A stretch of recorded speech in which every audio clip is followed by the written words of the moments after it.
ईशोपनिषद, अर्थ ईशोपनिषद। ईशोपनिषद जो है यजुर्वेद की माध्यंदिनी शाखा का 40वां अध्याय है।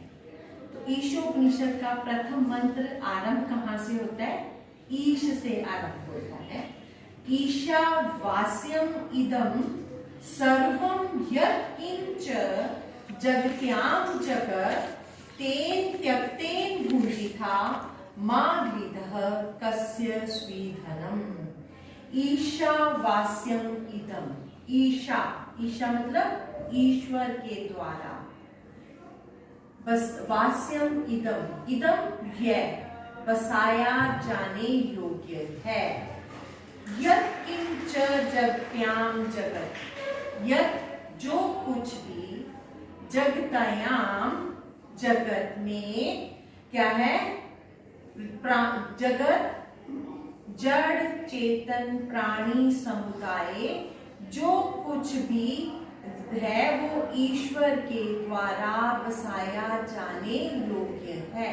इसलिए तेन, तेन मीन्स इसलिए, स तो ते तम तो तान तेन ताभ्याम तय, तेन इसलिए त्यक्तेन भुंजिथा, त्याग भाव से भोग करो, मां गृधः लालच मत करो, कस्य स्वीधनम यह धन किसका।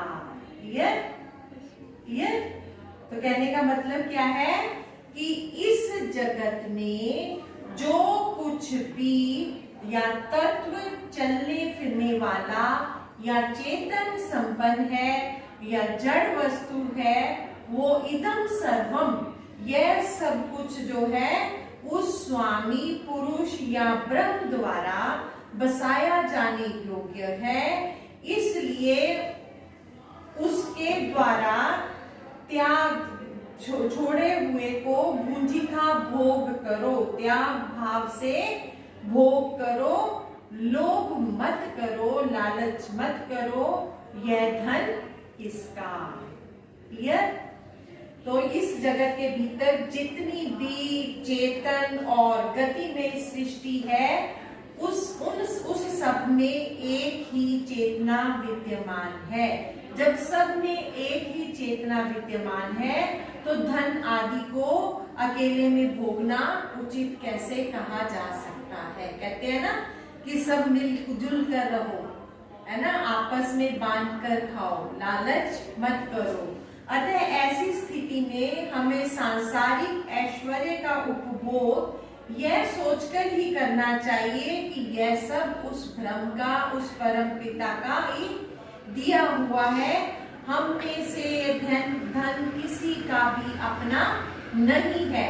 जब हम ऐसा सोचकर धन ऐश्वर्य आदि का उपभोग करेंगे तब हमें उसके आने जाने का किसी तरह का भी कोई दुख नहीं होगा।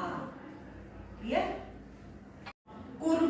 नेक्स्ट मंत्र है कुर्वन् एव इह कर्माणि जिजीविषे शतं समा एवं त्वयि न अन्यते तो अस्ति न लिप्यते न करम लिप्यते नरे। कहते हैं इस मंत्र में क्या कहा है? कुर्वन् एव इह मीन्स इस संसार में, कुर्वन् करते हुए, कर्म, कुर्वन् एव इह कर्माणि कर्मों को करते हुए, जिजीविषे शतं समा 100 वर्षों तक जीने की इच्छा कर, एवं इस प्रकार करने के अतिरिक्त त्वयि तुम्हारे लिए इतः यहाँ पर अन्यथा ना अस्ति, कोई अन्य प्रकार इस जीवन को निभाने का नहीं है। नरे, नरे मतलब मनुष्य में कर्म उसके लिए काम ना लिप्यते, लिप्त नहीं होते। क्लियर? हाँ, तो इसलिए यहाँ पर इस मंत्र में क्या कहा है कि मनुष्य को ये जीवन मिला है, इस जीवन में उसका क्या है, किस लिए मिला जीवन? सत्कर्मों को करना। पैदा होते ही मनुष्य जो है कर्म करना आरंभ करता है।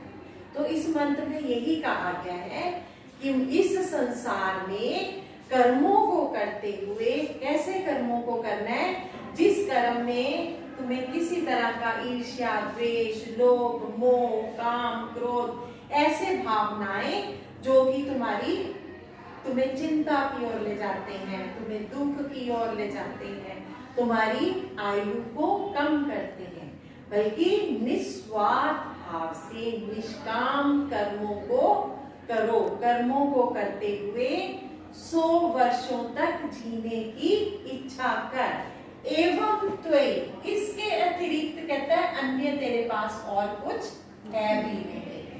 तो इसलिए कहते हैं और ऐसा करने से मनुष्य जो है उन कर्मों में बंधता नहीं। तो इसलिए मनुष्य को चाहिए कि वह अपनी आयु को अधिक से अधिक लंबी सीमा तक या 100 वर्ष से भी अधिक बढ़ाने का प्रयास करे। ऐसा करने का सबसे सरल उपाय यही है कि मनुष्य जो है अपने आप को जीवन उपयोगी कर्म करने में लगाए रखे, परंतु उसको एक बात की सदा ध्यान रखना चाहिए कि वह किसी भी कर्म के साथ इतनी आसक्ति ना करे कि उसके अगर वो कर्म संपन्न नहीं हुआ, शरीर या मन से स्वयं को दुखी मत करे। जब उसका काम पूरा नहीं हुआ तो इंसान ऐसे हो जाता है ना, हिम्मत हारता है। हिम्मत नहीं, आदमी मन को दुखी नहीं करना, उसके लिए प्रयास करना है कि वो कर्म करे। तो यदि इस प्रकार अनासक्त होकर कर्म करेगा तब उसका जीवन जो है बिना किसी कठिनाई के सरलता पूर्वक बीतता चला जाएगा। यह इसलिए कि उसके जीवन का जो प्रत्येक पल है किसी ना किसी उपयोगी कार्य में ही बीतेगा। जब इस तरह से मनुष्य हो जाता है तो वो क्या है, हर समय कोई ना कोई उपयोगी काम, यूजफुल काम करता है, वो सब कर्मों को करता है। खाली रहने से जो अशांति या बेचैनी होती है काम करने पर उसे वैसी नहीं होगी। इसलिए आयु बढ़ाने का सरल उपाय यही है कि हम सदा स्वयं को उपयोगी कार्यों में लगाएं, सत्कार्यों में लगाएं।